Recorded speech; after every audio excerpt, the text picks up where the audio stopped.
Les anges, d'où viennent-ils? Quelle est leur origine? La Bible dit qu'ils ont été créés par Dieu. Dans le psaume 148 et au verset 2, il est écrit « Louez l'Éternel, vous tous ses anges, qui louent le nom de l'Éternel, car il a commandé et ils ont été créés. » Au commencement, Dieu créa les cieux et la terre. Deux créations, les cieux et la terre. Les cieux, c'est le monde invisible, là où règne et habite une multitude d'anges, le royaume de Dieu. La terre, c'est le monde visible, là où nous sommes actuellement. Je parlerai uniquement du monde invisible.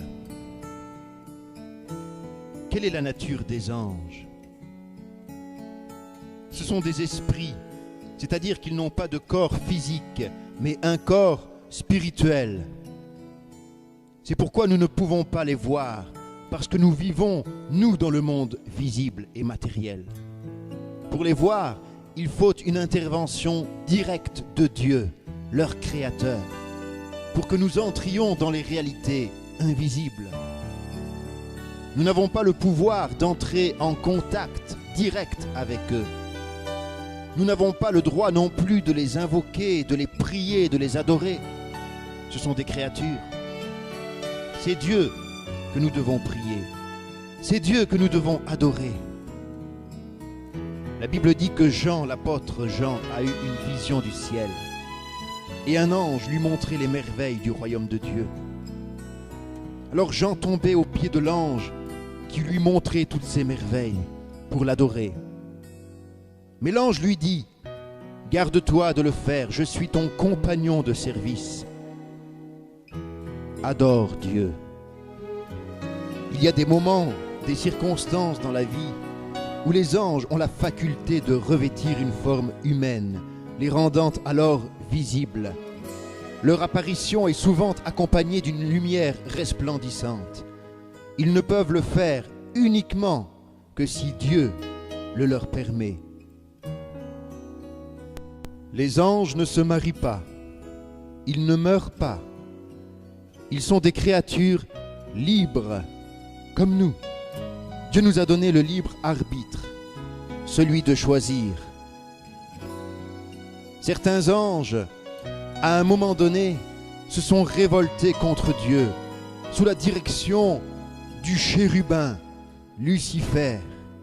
C'était un des plus beaux et des plus puissants chérubins créés par Dieu. Un jour, il a voulu prendre la place de Dieu, et Dieu l'a précipité sur la terre. La Bible dit qu'il y eut guerre dans le ciel. Michel et ses anges combattirent contre le dragon, et le dragon et ses anges combattirent. Mais ils ne furent pas les plus forts, et leur place ne fut plus trouvée dans le ciel. Il fut précipité, le grand dragon, le serpent ancien, appelé le diable et Satan, celui qui séduit toute la terre, et il fut précipité sur la terre. Leur demeure, c'est le deuxième ciel. Un tiers sont tombés avec lui. Il y a donc 2 tiers d'anges qui sont restés fidèles à Dieu. Je parlerai des anges qui sont restés avec Dieu. Ils ne sont pas tous pareils, ils n'ont pas tous la même fonction, le même pouvoir. Il y a plusieurs catégories d'anges. Les anges, les archanges, les séraphins et les chérubins. Nous connaissons le nom de certains anges comme celui de Gabriel, l'archange Michael qui est un chef de guerre. Mais quelle est véritablement leur fonction? Que font-ils sur la terre? La Bible dit qu'ils sont envoyés par Dieu sur la terre pour être au service de ceux qui doivent hériter du salut. Voici les différents services. Certains ont la capacité de pourvoir aux besoins matériels. Et voici un ange toucha le prophète et lui dit « Lève-toi et mange ». Il regarda et il y avait à son chevet un gâteau cuit sur des pierres chauffées et une cruche d'eau. Ici, l'ange va réveiller le prophète et il lui a préparé même à manger. Le chemin était trop long pour lui, il fallait qu'il marche dans le désert et Dieu avait envoyé son ange pour aider son serviteur.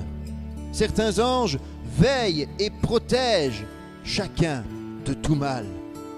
La Bible dit qu'il ordonnera à ses anges de te garder dans toutes tes voies. Ils te porteront sur les mains de peur que ton pied ne heurte contre une pierre. Certains anges peuvent délivrer miraculeusement une personne. La Bible dit que Dieu a envoyé son ange et fermé la gueule des lions alors que Daniel, serviteur de Dieu, avait été jeté dans la fosse aux lions parce qu'il priait et invoquait son Dieu. Mais un ange du Seigneur, ayant ouvert pendant la nuit les portes de la prison, les firent sortir. Dieu encore est intervenu en envoyant son ange pour libérer Paul, son serviteur.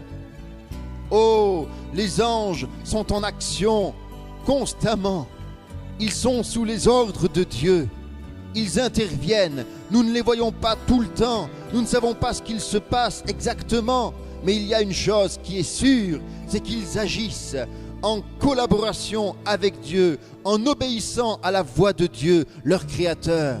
Ils pourvoient aux besoins de certaines personnes, ils protègent certaines personnes, ils délivrent d'autres personnes, ils encouragent même dans les moments de faiblesse ou de découragement. Un ange de Dieu à qui j'appartiens et que je sers m'est apparu cette nuit et m'a dit « Paul, ne crains pas ». Il donne parfois des instructions claires de la part de Dieu. Lorsqu'ils furent partis, voici un ange du Seigneur apparut en songe à Joseph et dit « Lève-toi, prends le petit enfant et sa mère, fuis en Égypte et reste-y jusqu'à ce que je te parle. » Les anges ont également comme service de porter les croyants au paradis. Quelle doit être notre attitude à leur égard? Les anges ne doivent pas être adorés. Eux-mêmes refusent l'adoration. Il est certain que les anges interviennent dans la vie des chrétiens beaucoup plus souvent qu'on le croit. En effet, ils ne veulent pas être vus afin de ne pas détourner sur eux notre attention. Notre reconnaissance, nos remerciements doivent s'adresser uniquement à Dieu. Eux n'ont agi qu'en tant que serviteurs. Les bienfaits que nous avons reçus viennent de Dieu et ils n'ont été que des intermédiaires. C'est uniquement quand cela est indispensable qu'ils font connaître leur présence. Un jour, ils cesseront d'être mystérieux pour nous. Nous les connaîtrons et nous nous associerons à eux dans la louange et l'adoration du Créateur Tout-Puissant. Les premiers disciples ont été protégés et dirigés par des anges. C'est ainsi qu'ils furent délivrés des dangers imminents que leur faisaient courir les autorités terrestres. C'est un ange qui a parlé à Philippe pour lui demander d'aller sur le chemin de Gaza. C'est un ange qui s'est révélé à Paul et qui lui a parlé pour l'encourager et lui donner des instructions. C'est grâce aux paroles d'un ange qui lui est apparu que Corneille, sa famille et ses amis furent conduits sur le chemin du salut et du baptême du Saint-Esprit. Cet ange qui lui est apparu dans une brillante lumière parla avec lui et lui demanda de faire chercher l'apôtre Pierre. Puis il disparut.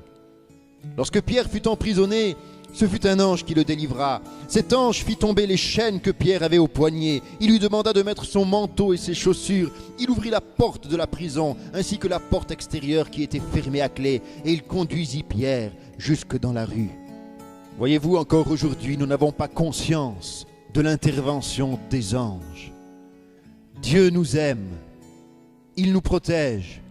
Il veut nous avertir, il veut nous parler et il se sert de ses créatures, des anges, qu'il envoie pour nous aider. Il y a ce témoignage merveilleux d'un homme, d'un pasteur, qui était persécuté pour sa foi au cours de la guerre de Corée. Les gens ont vu la gloire de l'Éternel descendre sur lui. Un soir, qu'il prêchait secrètement l'évangile aux villageois, ils se sont soudain trouvés encerclés par des troupes communistes. Tout l'auditoire s'est enfui, mais ce frère n'a pas essayé de s'échapper, car s'il l'avait fait, d'autres auraient été arrêtés et emprisonnés ou exécutés à sa place. Il a donc résolu de sacrifier sa vie pour les frères et sœurs. Ouvrant sa Bible ce matin-là, il s'est mis à la lire. et une compagnie nord-coréenne est arrivée. Voyant qu'il était chrétien, ils ont pris des dispositions pour le fusiller. Le chef des communistes a fait aligner ses soldats et leur a ordonné de fusiller cet homme. Ils ont visé, ils ont appuyé sur la détente. On a entendu une série de déclics, mais aucun coup n'est parti. Le lieutenant était furieux, les soldats ont reçu l'ordre de vérifier leurs fusils, mais ils ont constaté que chacune de leurs armes était en parfait état de marche. Ils ont à nouveau armé, un ordre a été donné, ils ont réappuyé sur la gâchette. Une fois de plus, aucun coup n'est parti. Alors le lieutenant est allé toucher le pasteur Kim du doigt, et puis il a rejoint ses hommes en secouant la tête et en disant « J'ai compris les gars, ce n'est pas un être humain, c'est un spectre, c'est un fantôme !» Ils ont tellement été effrayés qu'ils sont partis. Peu de temps après, toutes les personnes qui s'étaient cachées se sont approchées et ont pu raconter une merveilleuse histoire. Tandis qu'elles se dissimulaient dans les buissons, elles avaient prié en silence pour leur pasteur, tout en observant la scène. Soudain, elles ont vu une fantastique lumière briller du ciel. Les cieux s'étaient ouverts et une multitude d'anges avait entouré leur pasteur. Lorsque les soldats communistes ont visé ce pasteur, les anges ont mis leurs doigts sur la bouche des fusils et ont empêché toutes les balles de partir. Voilà comment la vie du pasteur et des autres chrétiens a été préservée. Aujourd'hui encore, si vous subissez une persécution à cause du nom de Jésus-Christ, les cieux s'ouvriront, la gloire de l'Éternel descendra, l'ange de l'Éternel campe autour de ceux qui le craignent et il les arrache du danger. Chaque enfant bénéficie du ministère des anges, car les anges des enfants ont constamment accès au trône de Dieu dans le ciel.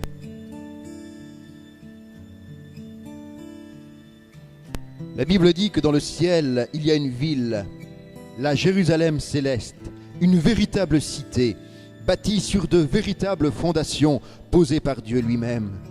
Cette cité céleste est carrée, chaque côté mesurant environ 2700 km. Elle est entourée d'une muraille haute de plus de 70 mètres, reposant sur 12 fondations faites de pierres précieuses différentes, les pierres les plus précieuses que l'homme puisse connaître. La muraille elle-même est de jaspe. Elle irradie une brillante lumière. 12 portes conduisent dans la ville, dont les rues sont pavées d'or. Dans cette cité, c'est là que sont les demeures des rachetés, la demeure des anges, le paradis et le trône de Dieu. Un jour, des enfants ont eu une vision et ils ont été dans cette cité céleste. Dans ces rues pavées d'or, des anges vêtus de blanc gardaient les portes et souhaitaient la bienvenue à ceux qui entraient. Ils ne les ont pas accueillis comme des mendiants. Ceux qui étaient auparavant les rebuts et les rejetés de la terre furent reçus comme des rois par ces armées d'anges. Le Seigneur n'a-t-il pas promis aux plus petits et aux plus humbles de ses enfants un royaume où ils régneront avec le roi des rois pour l'éternité? Entrez par les portes dans la cité céleste, quittez la terre pour pénétrer dans le ciel, passez de ce qui est mortel à ce qui est immortel, passez de la mort à la vie. Laissez toute cette vieille vie au dehors et en bas, avoir toute cette vie nouvelle devant nous et en haut, passer de l'autre côté de ces portes, des anges partout, des anges qui parlaient, des anges qui chantaient, des anges qui se réjouissaient, des anges qui jouaient sur des harpes et qui soufflaient dans des trompettes, des anges qui dansaient et qui louaient le roi des rois. Aucun mortel n'a jamais vu de telle scène. Aucun n'a jamais senti son être entier inondé d'une telle joie intérieure. Notre vie, notre travail, notre service, nos épreuves, nos souffrances, nos échecs ne sont que des événements brefs et passagers sur le chemin qui mène à la vie véritable. Il se peut que ce voyage sur cette terre te conduise dans des chemins difficiles et sur des montagnes exténuantes. Il se peut que tu deviennes tellement épuisé sous le poids de tes lourds fardeaux que tu ne puisses presque plus entendre le chant des oiseaux, ni être rafraîchi par l'odeur des fleurs sur le bord du chemin. Mais il n'en sera pas ainsi à la fin du voyage. Les corps voûtés et épuisés des pèlerins de cette vie seront entièrement renouvelés lorsqu'ils atteindront leur patrie céleste, cette Jérusalem céleste. La Bible dit, nous serons tous changés en un instant, en un clin d'œil, car il faut que ce corps corruptible revête l'incorruptibilité. La vieillesse disparaîtra. Il n'y a pas de vieillards décrépits dans le ciel, il n'y a pas de personnes âgées à la démarche chancelante, point de vue affaibli, point d'oreilles sourdes, point de corps infirme au milieu de tous ceux qui habitent cette cité radieuse. C'est une cité qui ne connaît jamais de ténèbres, qui n'a besoin ni de la lumière du soleil pendant le jour, ni de celle de la lune pendant la nuit. Ces rues pavées d'or n'ont pas besoin d'être nettoyées. Ces demeures incrustées de pierres précieuses n'ont pas besoin de réparation. C'est une cité, une ville où l'on ne voit aucune plaque de médecin, aucun infirme, aucun malade, aucun chagrin, ni aucune douleur. C'est une cité où les jours sont sans nuages. Dans ce pays de bonheur, il n'y a ni chômage, il n'y a ni lutte pour la vie, plus de concurrence égoïste, plus de sentiments intéressés qui engendrent les soupçons sans amour. Personne ne s'inquiète de ce qu'il va manger ou de quoi il sera vêtu. Les vêtements blancs ne s'usent jamais. Les arbres qui portent les fruits de la vie ne deviennent jamais stériles. L'eau de la vie n'y tarit jamais, et tous ceux qui le désirent peuvent en boire. Nous remercions le Seigneur pour les jours de bonheur que nous pouvons connaître sur cette terre, mais au milieu de notre plus grand bonheur, nous restons dans des vases d'argile. Dans nos moments les plus heureux, nous sentons qu'il existe, presque à portée de main, une joie et un bonheur encore plus grands, mais notre enveloppe d'argile est tellement pesante qu'elle nous empêche de les saisir. Ce royaume céleste, c'est le royaume de la musique. Dans le ciel, sur les mélodies d'une musique sainte et pure, les rachetés et les anges dansent de joie, une joie qui surpasse tout plaisir terrestre ou charnel. Les rythmes sur lesquels ils dansent sont aussi les rythmes sur lesquels les étoiles dansent et chantent sur leur orbite. La cité de Dieu contient aussi un parc, un jardin d'Éden rempli de fruits pour notre plaisir. C'est un parc où les oiseaux de tout plumage chantent sans cesse. C'est un pays où chaque oreille sera formée pour entendre leur hymne exhalant. C'est un pays où des fleurs de toutes les couleurs fleurissent éternellement. C'est un pays où tout œil sera ouvert pour les admirer dans toute leur beauté. C'est un pays où le parfum de la rose, du saron et du lys de la vallée se mêle à une infinité d'autres parfums que nous n'avons jamais connus. Il nous semble parfois que nous pouvons discerner l'éclat de cette cité au-delà du ciel. Mais notre vision se trouble par l'imperfection de notre vue. Il nous semble parfois que nous entendons cette musique ravissante venant d'un monde différent, mais ces accords se perdent dans tous les sons discordants qui nous entourent. Il nous semble parfois qu'une force puissante nous pousse à nous élever au-dessus de tout ce qui nous enchaîne, mais l'attraction de la terre maintient nos pieds comme dans des fers. Notre âme aimerait parfois s'envoler vers ce pays merveilleux, mais elle retombe déçue parce que ses ailes sont brisées. Celui qui proclame pouvoir atteindre seul la cité de la liberté découvre son chemin désespérément bloqué par les choses de ce monde, par la chair, par le diable. Il réalise que par ses propres forces, il est incapable de passer. Mais il y a un chemin. Il y a un seul chemin qui conduit vers cette cité céleste, vers ce paradis de Dieu. Ce chemin, c'est une personne. Elle s'appelle Jésus-Christ. Il n'y a pas d'autre chemin. Jésus a dit, je suis le chemin, la vérité et la vie. Nul ne va au Père que par moi. Jésus, c'est la porte du ciel. C'est lui, le créateur de toutes choses, qui un jour a accepté de descendre sur la terre pour nous sauver, pour nous délivrer de la mort. Il a accepté de souffrir l'injustice. Il a accepté d'être rejeté. Il a accepté d'être abandonné par son Père. Il a accepté le mépris, le crachat des hommes. Il a accepté d'être cloué sur la croix du calvaire.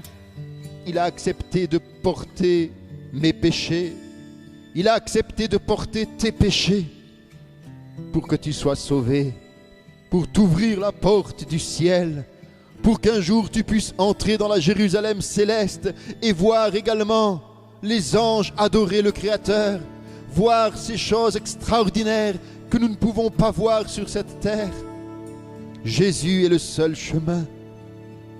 Jésus t'aime et il te dit, si tu crois en moi, si tu te repens de tes péchés, alors tu seras sauvé.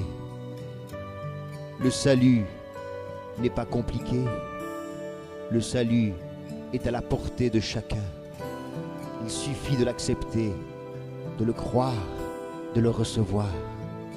Et alors, Dieu nous donne l'assurance d'être un jour avec lui pour l'éternité. Ne voulez-vous pas entrer dans cette dimension nouvelle? Ne voulez-vous pas lever les yeux vers le ciel et dire, et si c'était vrai? Et si après la mort, il y avait cette cité céleste? Et si je pouvais y aller? Et si c'était vrai? Alors n'oubliez pas de faire le bon choix. Acceptez Jésus-Christ. Il est là. Vous pouvez lui parler. Son esprit est avec vous. Sentez sa présence. Sentez sa paix. Il est là. Il est ressuscité. Et il vous aime d'un amour éternel.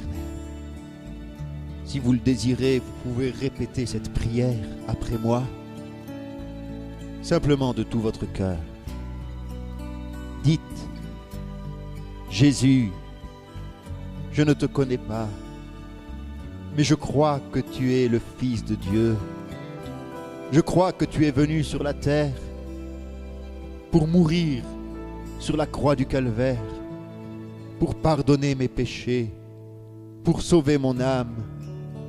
Je viens à toi, tel que je suis. Je te demande pardon pour mes péchés.